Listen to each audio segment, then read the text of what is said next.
Hola, ¿cómo están? Bienvenidos a este nuevo episodio del podcast Espacio Ocio. Y hoy en este episodio, conversando sobre resiliencia, exploramos la historia de una persona que se ha sabido sobrellevar muchas situaciones, pero hoy en día nos visitó en este episodio para hablar sobre los desafíos de su vida, de cómo ha sabido saltar todas esas barreras que se le han puesto en el camino. Y está hoy con nosotros aquí Lea Celedón. ¿Cómo estás, Lea? Muy bien, Joel. Gracias por invitarme a Espacio Ocio. No, es para mí un honor, un gusto tenerte por acá compartiendo con nosotros parte de tu vida.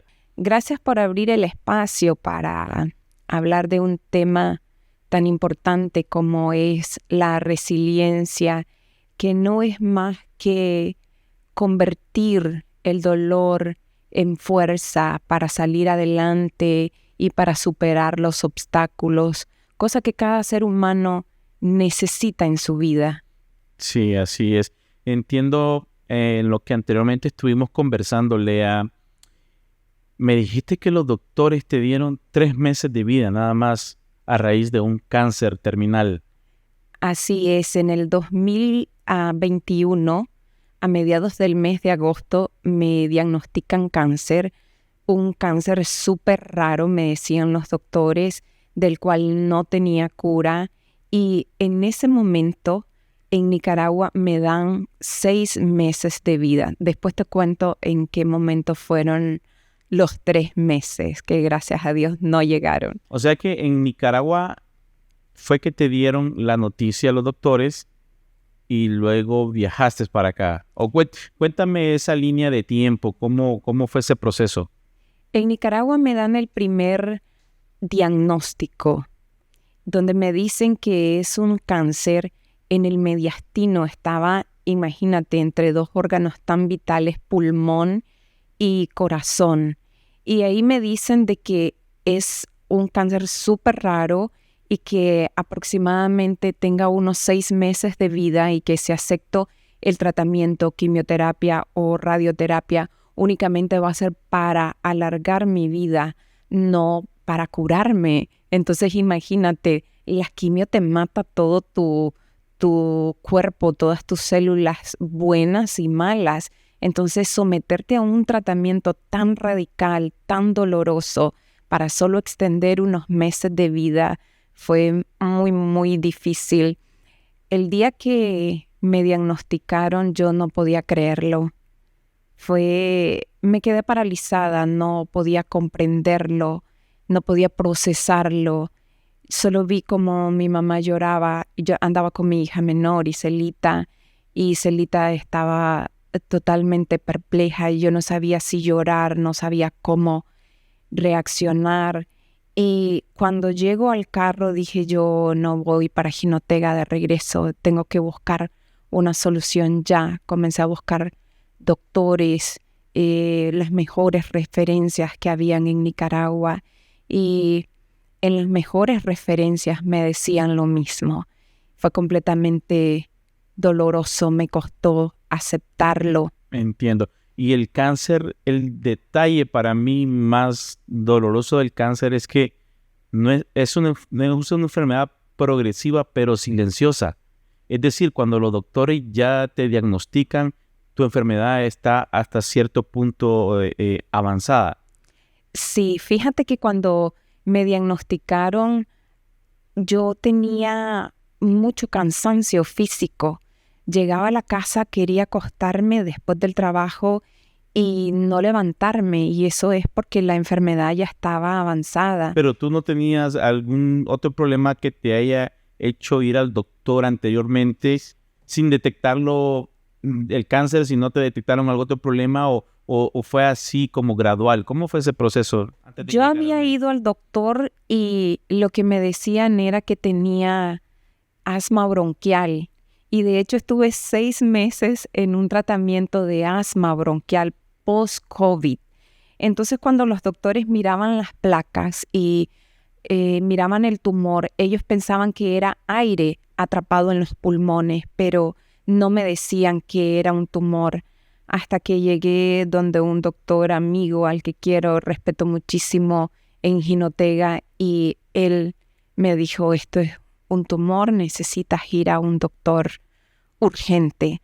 Estamos retrocediendo un poquito la historia a ya llegar al diagnóstico, y en ese momento igual no lo creí, pero decidí ir al doctor al siguiente día. Mi hermana siempre me decía, ve al doctor, pero yo era una workaholic.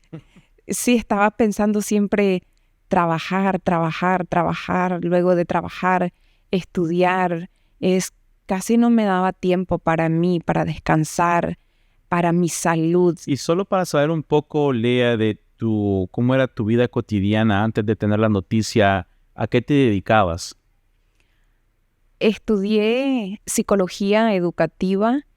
Me he dedicado a la educación. Estudié psicología educativa y antes de eso al estilismo. El estilismo me ayudó con mi segunda carrera y tengo una escuela de preescolar, primaria y secundaria. Entiendo. Eso fue en los años antes de tú llegar a darte cuenta del cáncer que se apoderaba de tu cuerpo, ¿verdad? Pero supongo que tenías una vida normal. Es decir, es lo que te digo, quiero entender cómo es eso, esa etapa antes de llegar a darte cuenta, porque yo supongo que si vamos a hablar sobre resiliencia, ¿sí me entiendes a lo que quiero ir? Antes de llegar a darte cuenta del término, tú vivías una vida normal. O sea, ¿cómo personalmente tú te considerabas antes de darte cuenta que eres una persona que tenía cáncer terminal? Mi vida era caóticamente hermosa. Puedo resumirlo en eso. ¿Por qué digo caótica? Correr todos los días al trabajo, desafíos cuando tienes un negocio y estás comprometida, das todo. Y yo daba todo por mi trabajo. Salía de la casa con mis hijas al trabajo, regresábamos igual juntas. Por la tarde siempre llevaba trabajo a la casa. Tu pasión, porque si era tu trabajo, en lo que te habías involucrado en todo ese tiempo, supongo que ese era tu 24/7, aparte de tu familia, ¿verdad? Así es, me dedicaba muchísimo al trabajo. Descuidé a la familia por el trabajo, error que me di cuenta cuando llegó esta enfermedad, porque trataba de salir adelante, sacar adelante el negocio. Tenía la idea equivocada de que mis hijas iban a sentir orgullo de mí en esa parte, más no me daba cuenta que ellas me necesitaban. Entiendo. Más conectadas con ella que con el trabajo, y a la larga eso te pasa la cuenta. Eso suele pasar, tú sabes, cuando a ti te apasiona lo que haces, y esa es una parte de aprender y poner sobre una balanza entre las responsabilidades y la familia, porque estamos hablando anteriormente una persona que conllevaba una vida natural, normal, una persona que sabía que no tenía ningún tipo de problema médico hasta llegar a lo que te sucedió. Para seguir con el tema, Lea, sígueme con la línea del tiempo cuando ya antes de días o meses antes de que te dieran la noticia. Recibí en Nicaragua, después del diagnóstico, recibí tratamiento quimio. Fue un proceso doloroso. Luego recibí radioterapia y me hicieron los exámenes y el cáncer seguía igual. Había disminuido el tumor, pero no me había curado. Decidí viajar a Costa Rica para ver si Costa Rica podía darme una solución. Me dijeron igual que no, Costa Rica ni siquiera me tocó, ni pensaron en la posibilidad de hacerme un estudio. Luego voy a México y después de la radioterapia que me habían hecho en Nicaragua, el tumor había endurecido, había hecho una capa. Entonces ellos no pudieron perforar para poder sacar una muestra y se fueron con el diagnóstico que ya tenía. Y eso estás hablando en una línea, en un tiempo muy corto, en ese proceso. Estoy hablándote entre... Yo fui a Costa Rica, regreso a Nicaragua, la semana siguiente me voy a México y días. En México me dicen que tengo 3 meses de vida, que el cáncer está avanzando, ya está en etapa 4 y que no me van a curar en Nicaragua, que ni siquiera hay el tratamiento para que me puedan extender más tiempo de vida. Y de México decido venirme a Estados Unidos sin despedirme de nadie, con la ropa que llevaba para 4 días, con mi pasaporte, como que te vas de viaje por 3, 4 días y no regresé a Nicaragua. En ese momento estuvo una persona en México conmigo, acompañándome, a la cual le voy a agradecer toda mi vida, y esa mujer me dijo: haz lo que tengas que hacer, si tienes que irte para Estados Unidos, vete, pero vete ya. Y me dio fuerzas para correr por mi vida. Al siguiente día decidí venirme. Llamé a mi hermana, a mi mamá, que estaban aquí. Mi mamá estaba de paseo y les dije: mamá, voy para allá, mañana. Wow, es increíble. Eso fue como un segundo golpe. Después de recibir la noticia, supongo que dejar a tu familia, dejar atrás tu vida, eso fue otro golpe muy duro para ti, entiendo esa parte. Lea, el cáncer, y lo he escuchado muchas veces, que es una enfermedad que sufre más cuando ya se sabe que la tienes. Fíjate que cuando escuchas la palabra cáncer, lo asocias a muerte inmediatamente, porque es lo que la gente te ha hecho saber, porque los doctores son extremadamente crueles cuando te dan un diagnóstico y te mandan básicamente a morir. No comprenden que dentro de nosotros está el poder de sanación, dentro de nosotros hay resiliencia, el deseo de vivir, el deseo de salir adelante, de ver a tus hijos graduados, de ver a tus hijos a futuro, de conocer a tus nietos, que es algo que quiero. Yeah. Y eso te llena de fuerzas, te llena de fuerzas. Y yo me aferré a la vida. La fe aumentó increíblemente. Yo me visualizaba sana, aunque los doctores me decían que iba a morir. Yo no lo podía creer. Cuando llego a Texas, que ese sería el 4.º hospital que visito en Texas. Después de que pasaste de México, directamente fuiste a Texas, al hospital. Sí, directamente voy al hospital. Y discúlpame, y me estás diciendo que quienes te desahuciaron, te dieron 3 meses de vida, fueron los doctores mexicanos. Sí. Y en Nicaragua fue que te lo detectaron y te dijeron que te movieras para buscar un tratamiento. Y en eso llegaste a Costa Rica, de Costa Rica volviste a Nicaragua y de Nicaragua te fuiste a México. Así es. Y de México fue que te fuiste, te dieron la noticia en México y de México cruzaste a Texas. Así es. Entiendo. Cuéntame esa parte cuando llegaste a Texas. Cuando llego a Texas tenía tanta ilusión. Fue como... voy a vivir, porque el doctor en México me dijo, va a encontrar muchísimas oportunidades de tratamiento, y nunca me creí que iba a morir. Depende entonces de dónde tú vivas las segundas oportunidades en estos casos, Lea. O sea, depende del país, de las oportunidades que tú tengas.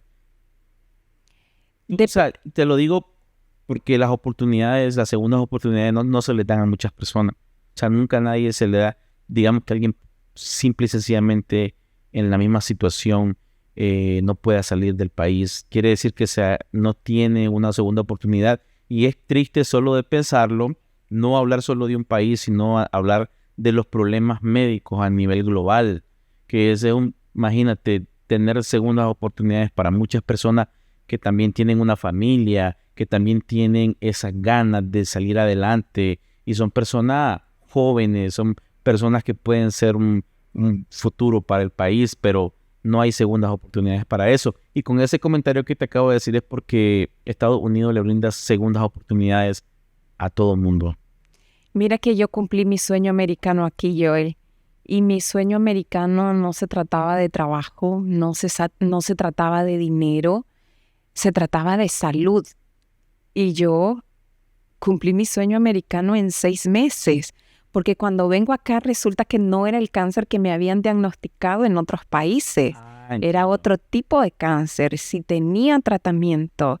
Entonces fue maravilloso poder llegar, pero seguimos en la línea de tiempo. Llego a Texas, en Texas voy con mi hija mayor y esa parte fue muy, muy dura cuando vi que mi hija se quebró, porque le pregunté a la doctora qué oportunidades de tratamiento tengo y me dijo otra vez quimio, pero no te aseguro que vas a vivir. Y ahí me dicen que pueden ser 3 meses de vida o 6 meses, que ella no podría decirme cuánto. Entonces en ese momento pienso, ¿para qué me voy a someter a un tratamiento que no me va a dar oportunidad de vida, sino más bien va a deteriorarme esos meses que yo puedo tener para mi familia, para mi mamá, mis hijas, mi hermana, que tenía muchos deseos de verla? Había pasado un tiempo que no compartía con ella y ella tenía un hermoso bebé que precisamente el día que mi sobrino nace, ese es el día que me dijeron que el cáncer era terminal y que me iba a morir. Entonces, en Texas la doctora me dice, sé de un hospital que tiene tratamientos experimentales y está en New Jersey. Y fue para mí, wow, la mejor noticia del mundo. En ese momento yo pensé, sí. Y le digo a la doctora, mi hermana está en New Jersey. ¿Dónde? Deme toda la información. Y esa doctora fue un ángel. Dios te pone personas en el camino y ella fue mi ángel en ese momento. Me dio el nombre del hospital, me dijo Hackensack y solo recogí mis cosas y me vine a New Jersey. Wow. Dejé muchas cosas atrás, sin pensarlo, iba dejando todo. Sin pensarlo en el sentido del viaje y eso, pero pensando en tu familia. Supongo que eso es como quien dice en el talón de Aquiles para ser alguien resiliente. Sí. Alguien que sabe que tiene un propósito de vida con su hijo, con su familia y consigo mismo.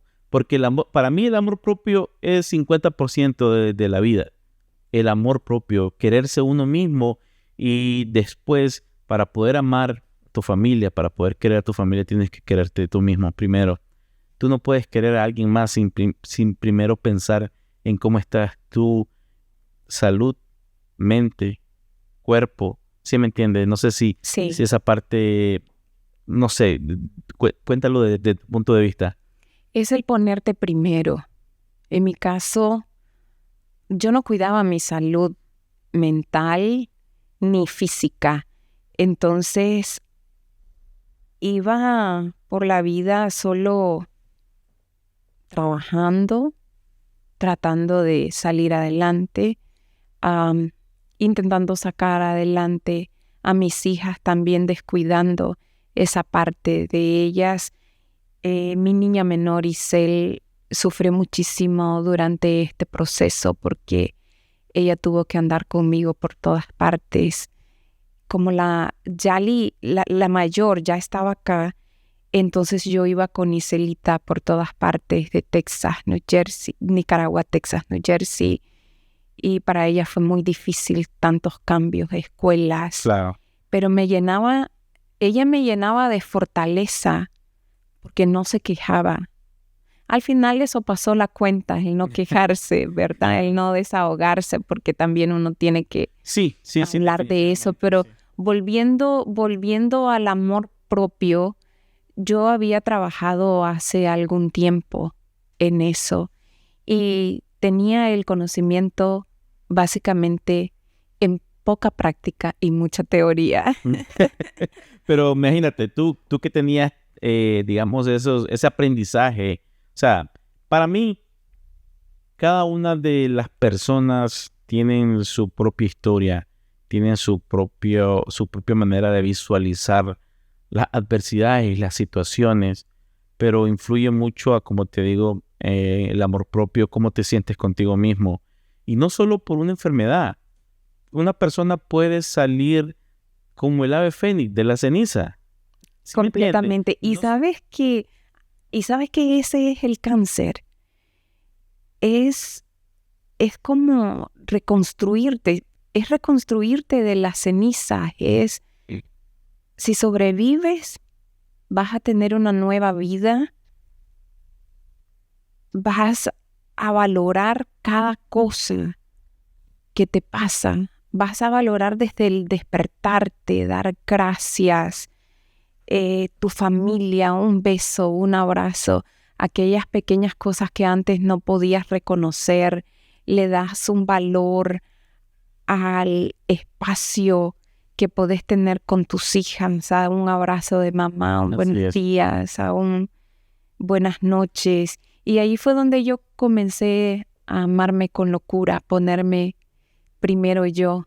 Así es. Dejé de trabajar por un tiempo para dedicarme solo a mi salud. Mira, y es un proceso, Lea, porque mira, estaba leyendo aquí un párrafo, te lo voy a leer para darle un poquito de fuerza a tu vida, a tu historia. Dice que la resiliencia consiste en ir cogiendo los cachitos que se han ido rompiendo en nuestro interior e ir dando sentido a una nueva unión. Esto requiere, por supuesto, de tiempo, de cuidado y en muchas ocasiones de ayuda, porque no estás sola. Tuviste familia, tuviste 2 hijas que te han amado incondicionalmente en toda la situación y en todas las adversidades que tú has pasado, ¿sí me entiendes? Ahora que mencionas eso, Joel, tuve un buen círculo de apoyo. Todavía tengo un buen círculo de apoyo y a diferencia de muchas personas que no tenían quien les acompañara en este proceso, mi familia peleaba por acompañarme al tratamiento. Era, yo voy a ir hoy, no, que yo dije que voy a ir.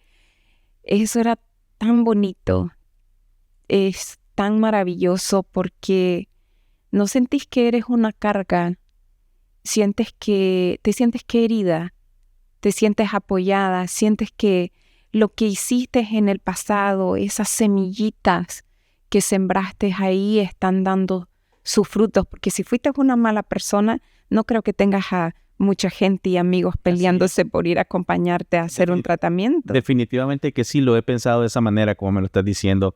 Ahí en esos momentos es cuando uno se da cuenta qué tipo de persona uno ha sido con la sociedad, no solo con tu familia, con la sociedad en general, porque te vas a encontrar con muchísimas personas en el camino que pueden haber sido mala contigo o haber actuado de una manera contigo mala, pero en esos momentos donde te das cuenta si realmente como tú respondiste, como tú conllevaste esta situación con X persona y vuelve a ti y se siente y te da un abrazo de aliento, unas palabras de aliento, ahí donde te das cuenta si realmente como persona ha vivido de la manera correcta. Y mira cómo es esto, la resiliencia es cuando una persona ve las cicatrices como parte de su historia y no como el final. Así es, cuando has pasado por mucho, como un cáncer. Por ejemplo, yo ahorita pienso, no cualquier cosa me va a tumbar, no cualquier cosa me va a matar. Ya sobreviví a un cáncer. Imagínate, después que has pasado por algo tan difícil, y no sé si has escuchado esta historia que a mí me marcó muchísimo, y es que el águila a sus 40 años se pierde completamente y vuela hacia las alturas, a la montaña más alta, y se aleja completamente de todo para reconstruirse. En ese momento pierde las uñas, pierde el plumaje, pierde su pico, absolutamente todo para todo. reconstruirse y resurge totalmente nueva y tiende a volar más alto. Entonces, este proceso para mí, Joel, fue mi gran maestro de vida. Me enseñó muchísimas cosas, me cambió la percepción completamente de todo, absolutamente todo. Te puedo decir que la Lea de hace 4, 3 años no es la misma Lea que hoy. Llevo mi vida más tranquila. Ok, y contéstame, sigue con lo que me estás diciendo, pero contestándome esta pregunta que te voy a hacer. ¿Cuál es tu consejo principal para aquellas personas que están buscando fortalecer su resiliencia? No pierdan la fe. Hazle caso a tu intuición, porque yo nunca creí que me iba a morir. Aunque los doctores me lo decían en varios países, yo no lo creía. Yo confié plenamente en Dios. Cada día yo daba gracias, aún en el proceso difícil, aún cuando no podía levantarme, y me visualizaba sana. Visualizarte, verte a futuro con ese milagro ya en tus manos es muy importante. Practicar el arte de la ataraxia, el mantener la calma bajo la tormenta, bajo la tempestad. Y al final voy a contarte, cuando ya me dicen que soy libre de cáncer, el cómo me sentí cuando digo mantener la calma en medio de la tormenta.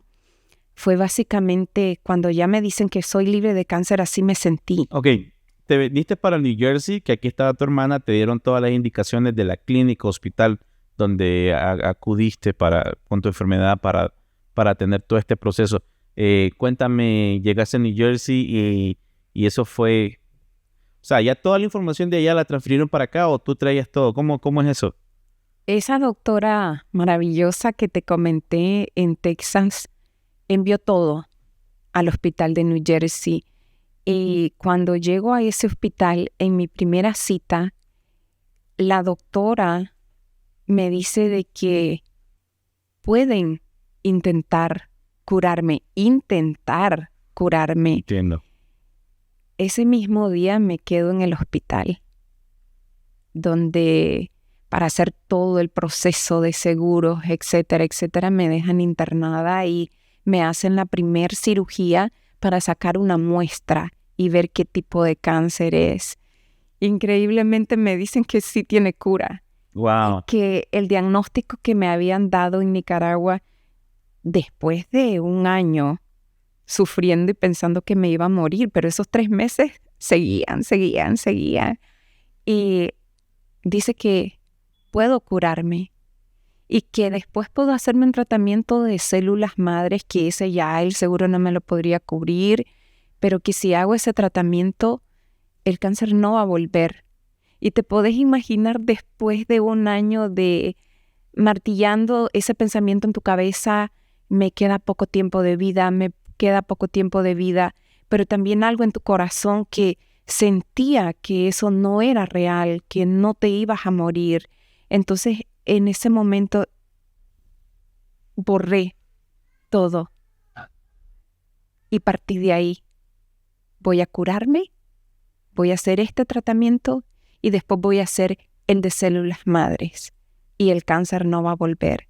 Y cada vez que voy al hospital, Dios, es una locura, cómo sudo, me asusto. No es para menos, definitivamente. Hiciste un comentario que me llamó mucho la atención con respecto a lo del seguro, que en Estados Unidos, y estoy casi seguro que voy a grabar un episodio con alguien que estoy invitando para hablar de ese punto y abordar esa parte de que los seguros médicos, no entiendo cómo trabajan, cuáles son los fundamentos en los que se basan. Si una persona necesita un medicamento y un seguro no te cubre, o sea, para el seguro primero es el dinero y después es la vida humana.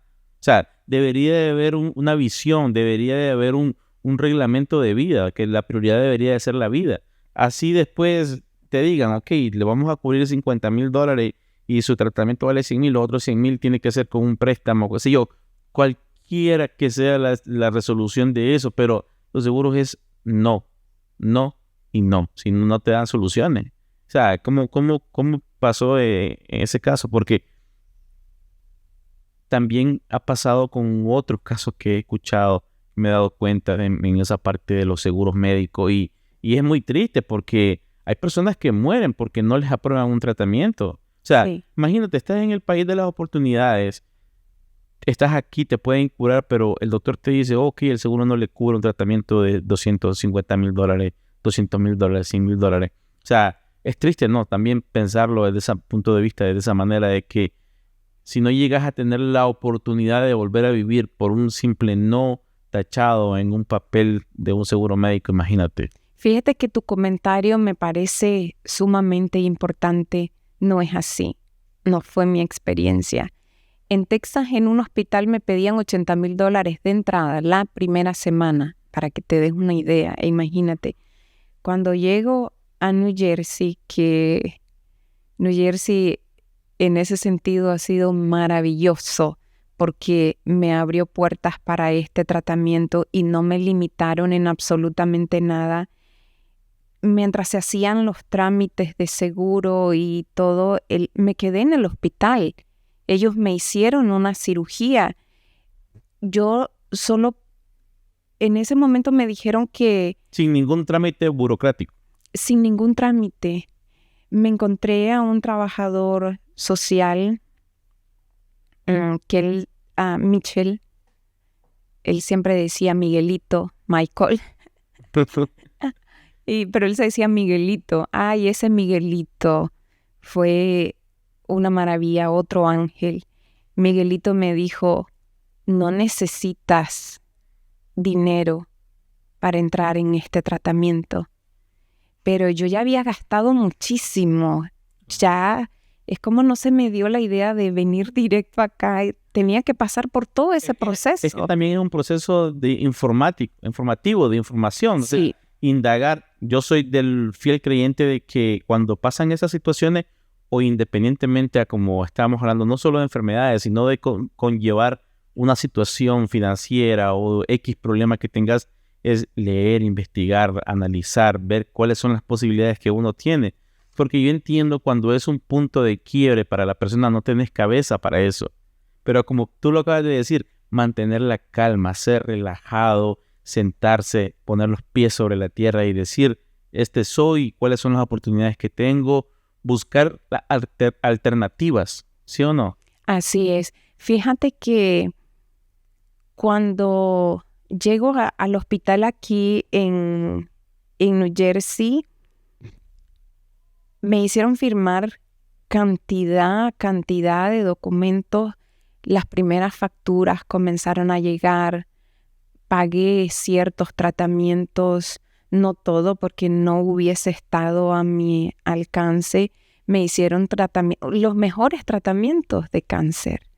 Increíble. Y me curé.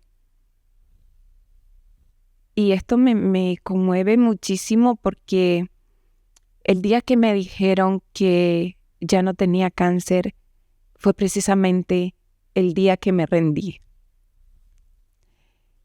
Y llego al hospital, me pusieron un catéter en el pecho que era extremadamente doloroso.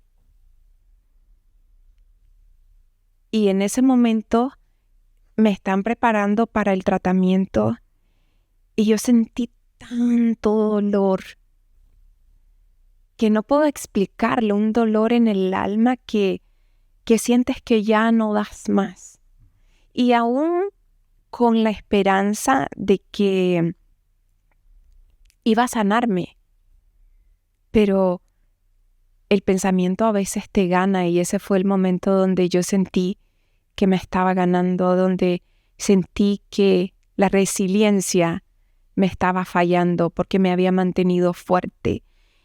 Y cuando ponen esas agujas en mi pecho, yo suspiré y no me gustaba que me vieran llorar, porque la loca idea de mantenerte fuerte ante la adversidad no significa que no te vas a quebrar, es normal quebrarse. llorar. Y me puse de pie y salí al baño. En el baño había un espejo grande. Y me vi al espejo y me abracé. Fue un ejercicio de amor propio y también de reclamo. Claro. Y en ese momento le dije a Dios, Dios, no que yo soy la niña de tus ojos. No he perdido la fe ni un solo momento. Me he mantenido firme, he esperado mi milagro. Ya no puedo, ya no aguanto. Y en realidad emocionalmente ya no podía. Y le dije, no me hagas sufrir. Yo necesito una respuesta tuya. Y en ese momento fue como retar a Dios, ¿te imaginas? O sea, retar al Ser Supremo, y le dije a Dios, si verdaderamente existes, sáname. Dame mi milagro porque yo ya no aguanto. Y salgo del baño y dije, ya no sé si renunciar. Y cuando me siento, se acercan 2 enfermeras. Ese día iba con una amiga que me ayudó a tomar la noticia. Y me dice la enfermera, la doctora quiere verla. Pero yo no voy a ver a la doctora, yo voy a quimio. Y me dice, no, ella quiere verla. Y me voy inmediatamente donde la doctora y yo pensé, Dios, me van a decir lo que me dijeron en los otros países. Sí. Que me voy a morir. Te esperaste lo peor. Porque ahí estaba completamente negativa, estaba estancada, no podía salir emocionalmente de cómo me sentía en ese momento. Pero fue una preparación también para lo que venía. Y cuando llego donde la doctora me dice de que no voy a hacer quimio, le digo, ¿por qué? El cáncer se fue. Y yo, ¿qué? El cáncer se fue. Wow, increíble. Ahí me quedo paralizada completamente y no lo podía creer, no reaccionaba. Y mi amiga gritaba de felicidad y yo como, ¿qué le pasa? Porque yo no podía reaccionar. Lo normal hubiese sido tirarme al piso, sí, dar gracias a Dios. Pero ahí me sentí exactamente cuando ha pasado un tornado. Y te quedas en medio del tornado y solo ves desastre a tu alrededor. Literal, Joel. Sí. Literal. Me imagino. Así me sentí y no podía reaccionar. Llamamos a mi hermana, a mi mamá, a mis hijas, que ellas estaban en línea escuchando lo que la doctora decía, pero como que no funcionaba bien. Entonces igual las llamábamos y ellas preguntaban, ¿es cierto? ¿Es así? ¿Está sana? O sea, ni ellas lo podían creer. Y la doctora me decían, sí, está sana, está sana. Uf, llegué a la casa donde me esperaba mi familia y todos llorábamos. Pero aún en el llanto yo tampoco termino de creerlo. Claro, yo me imagino que las emociones en ese momento, como habías pasado tanto tiempo como restringida de felicidad, ¿sí me entiendes? Yo supongo que las emociones se esconden y cuando recibes la noticia no es como que de momento vas a saltar de alegría. Supongo que también ese otro proceso como de renacer, de donde recibís la noticia es, wow, no me lo imagino. Fíjate que no me pasó a mí así. Pasaron semanas para yo poder asimilarlo. Después que llegué a la casa de mi hermana, me encerré en el cuarto y comencé a llorar. Y yo no sabía si ese llanto era de agradecimiento, de alegría, de tristeza. Eso lo necesitaba limpiar mi alma. Y me sentía completamente triste. Y eso fue lo increíble, que durante el proceso donde dijiste privada de felicidad, durante el proceso yo no me sentí privada de felicidad. Yo cantaba en la ducha, y eso que canto horrible, gritaba en la ducha, muchas alabanzas, mucha música que... ¿Te acercaste a Dios o ya eres una persona muy creyente? ¿Cómo tomaste a Dios en ese proceso? ¿Cómo tomaste tu religión o tu vida religiosa en lo personal?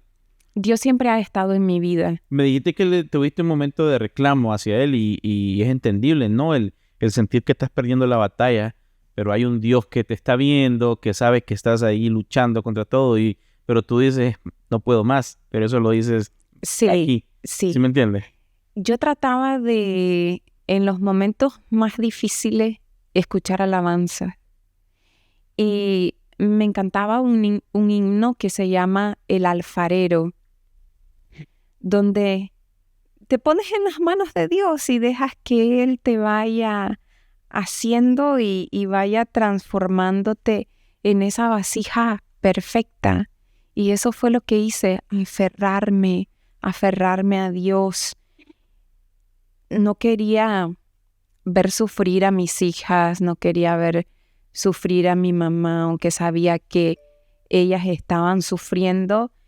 Y eso también me llenaba de fortaleza, el que ellas me vieran bien.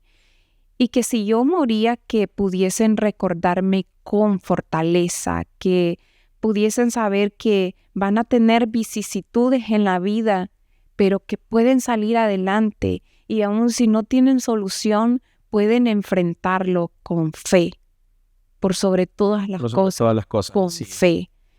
Y eso me ayudó muchísimo en el proceso, no abatirme por la tristeza. Y es muy difícil cuando yo me sentía triste, me ponía a bailar, me ponía a dibujar. Mira que ahí soy multifacética. Encontraba, supongo, en ciertas actividades un momento de paz, de calma. Dibujé mi proceso sin querer. De verdad. Fue algo lindo porque meses después me di cuenta que iba dibujando conforme yo me iba sintiendo. Es cuando me sentía más triste, me dibujaba abrazándome y me dibujaba con color, rodeada de personas. No sé cómo lo hice, me di cuenta hasta que comencé a revisar todos mis dibujos que no había sido más que mi proceso. ¿Pero qué me estabas diciendo? Esa parte la vas a tener que cortar. No te preocupes, tranquila. Es increíble conocer tu historia. Es emocionante saber cómo los seres humanos tenemos la capacidad infinita de sobrellevar, porque es cuestión de pensamiento, ¿no? Qué lindo, Joel. Es cuestión de pensamiento y hasta te quité la palabra, me emocioné. Porque ahí me di cuenta de que la fuerza para curarse está en uno mismo y que solo está esperando una situación para salir dentro de ti, pero todos tenemos una fortaleza interna que no sabemos que tenemos. Así es. Hasta que enfrentamos un obstáculo. Y desde la resiliencia, o lo superas o te hundes. Yo solo quiero hacer énfasis en algo, en un punto donde la gente dice resiliencia y asocian eso a la muerte o a un ser que falleció y a superar esto. La resiliencia es, digamos, parte de nuestra vida. Hay personas que no son resilientes en el sentido de que no saben la capacidad que tienen para conllevar la situación, para desarrollarse después del obstáculo, como me lo acabas de decir. Porque muchas veces leemos, digamos, la descripción desde el punto de vista de la persona que lo está comentando. Pero todos nosotros tenemos nuestra parte de resiliencia incluida. Así es. En nuestro catálogo como persona, ¿verdad? Yo me considero en lo personal una persona que sabe conllevar las situaciones. Tú sabes, perdí a mi hermano hace un par de años y fue un proceso muy difícil también para mí, pero he aprendido a aceptarlo, aprendí a aceptar la realidad. Pienso que la vida se trata de vivirla. ¿Sí me entiendes? La vida es para vivirla. Para vivirla. Y la vida no te dijo vas a ser feliz. La vida no te dice vas a ser millonario. no puedes ser homeless o vagabundo. O sea, la vida no tiene un manual. Tú tienes que escribir tu propio manual. ¿Cómo quieres vivir tu vida? Porque cada quien tiene la capacidad de pensar distinto, de desarrollar, si quieres estudiar, si quieres trabajar. Eso depende de cada persona y eso es lo que yo he aprendido con cada uno de los procesos que he conllevado conmigo mismo y de personas que he visto y he aprendido cómo han conllevado en el caso tuyo. Es una historia realmente de conocerla y estoy seguro que cada uno de los que nos van a estar viendo van a estar conscientes de lo formidable que eres, Lea. Te agradezco infinitamente por tu tiempo, por haberte dado el espacio para compartir con nosotros y con esto nos queda más que claros que eres una persona resiliente al 1000%, que comparte ese amor hacia la vida, hacia la familia y no me queda más nada que darte gracias por haber sobrellevado la situación, por haber compartido con nosotros el tiempo y el espacio y actualmente, ¿qué estás haciendo? Pues ya para volver un poquito más a lo personal, donde estás hoy en día. ¿Quién es Lea Celedón hoy en día? Una persona con mucha experiencia de vida. Una persona de fe, que estoy trabajando mucho en mi salud mental. Una madre que quiere ver bien a sus hijas, que quiere que sus hijas también sean resilientes.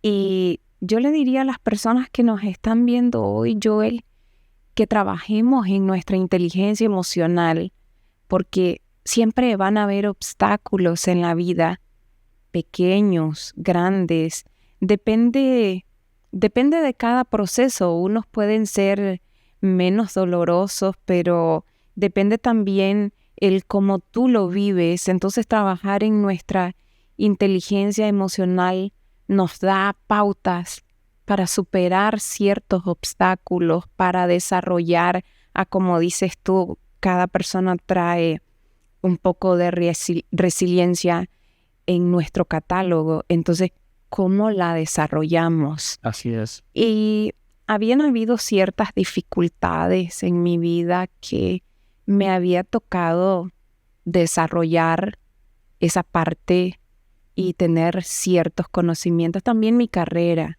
Eso te iba a preguntar. ¿Cuál crees tú que fue la pieza más clave de tu vida para hacer y conllevar esa situación? ¿Cuál crees, como te lo dije anteriormente, que fue tu pilar? La fe. La fe, y podría añadir el conocimiento y la familia, porque comencé a leer, a prepararme emocionalmente para lo que venía, a poner una mampara de vidrio y rechazar toda la negatividad desde los doctores, desde lo que la gente me decía, desde lo que ves en las noticias, que te vas a morir, que el cáncer es muerte, y cómo cambiar completamente ese concepto. No fue sencillo, sin embargo, lo logré. Te felicito. Gracias. Te felicito. Inspirador, definitivamente, que cada persona debería de escuchar un episodio completo de resiliencia, y estoy seguro que este es el ideal, el adecuado para muchas personas, que todos los días hay una persona que se quiebra en 1000 pedazos. Lea, todos los días. Estamos viviendo en un mundo demasiado cambiante. Hay personas que llegan al suicidio porque no comparten, porque quizás no tienen ese momento de entender que la vida es para vivirla de diferentes maneras, no solo feliz, sino a veces rompiéndose en 1000 pedazos y volviéndose a reconstruir. ¿Sí me entiendes? Entonces yo entiendo y yo comprendo desde mi punto de vista que tú eres un ejemplo muy claro de cómo la vida es de cruel, de dura, pero a la vez es bella. En este momento te puedo decir que la vida es hermosa, que la vida es maravillosa y que yo no cambiaría esa parte que pasé, que fue difícil, dolorosa, pero no la cambiaría porque me hicieron una mejor Lea. Me hicieron una Lea que hubiese querido ser sin tener que pasar El conocimiento, la experiencia. por este proceso. Imagínate, cómo el ser humano es una máquina de adquirir conocimiento y digamos, a la edad que tú tienes, tener toda esa experiencia, te imaginas en tus 20, en tus 25, Lea. O sea, seríamos increíblemente dotados, desarrollados, Sí. pero no, hay que vivir. La vida es la experiencia, lo que quiere para hoy en día estar sentada ahí conversándolo de esta manera, ¿me entiendes? No cualquiera tiene la voluntad o tiene el espacio o quiere compartir el proceso que ha conllevado. Me gusta compartirlo cuando puedo, no es que todo el tiempo voy a hablar de esto, porque lo libero. Y también es un proceso para sanar, hablarlo y aceptarlo, saber que fue parte de tu vida. Y de esa manera vas sanando. Y fíjate que cuando me preguntaste cómo era tu vida antes de tener este diagnóstico, era completamente feliz. Salía a trabajar, disfrutaba con mis hijas, me gustaba pasear, conocer lugares, conocer personas, estudiar. Es una parte que me ha ayudado muchísimo porque vengo de una cuna con dificultades económicas. Entiendo. Y me tocó trabajar duro para salir adelante. He tenido mucho apoyo, no voy a negar que las personas que han estado en mi vida han servido de apoyo, pero en su mayoría le toca a uno mismo. Así es. Y como dice María Montessori, y ese es mi lema de mi colegio, ayúdame a hacerlo por mí mismo, que no sabía que a futuro, una década y más, eso iba a ser eco en mi vida. No, te aseguro que mucha gente nos va a dejar sus comentarios. Te aseguro que vas a leer muchas cosas buenas, Lea. Te agradezco de nuevo. Me dijiste que te pueden encontrar en Facebook, en Instagram, para que la gente te busque. No estoy usando... Actualmente en redes sociales. Estoy desaparecida de las redes sociales. Mis redes sociales están abiertas, no las cerré. Aquí estoy usando una que es para trabajo. Estoy haciendo estilismo. También estoy trabajando en un kinder y, bueno, reinventándome. Perfecto. Qué mejor. Haciendo cosas diferentes, cosas que me ayuden a desarrollar esta Lea en la que me he convertido ahora. Y amo esta Lea. Perfecto. Definitivamente que esa Lea hay que seguirla conociendo más. Vamos a grabar nuevamente cuando quieras, cuando gustes sentarte a conversar con nosotros. Aquí estamos. Y muchísimas gracias a todos los que llegaron hasta acá. Con nosotros Lea Celedón, compartiendo la experiencia que ella ha vivido en su vida y cómo llegó a ser una persona resiliente, fuerte, poderosa, empoderada. ¡Ay, gracias! Muchísimas gracias, Lea, y muchísimas gracias a todos. Nos vemos en el próximo episodio.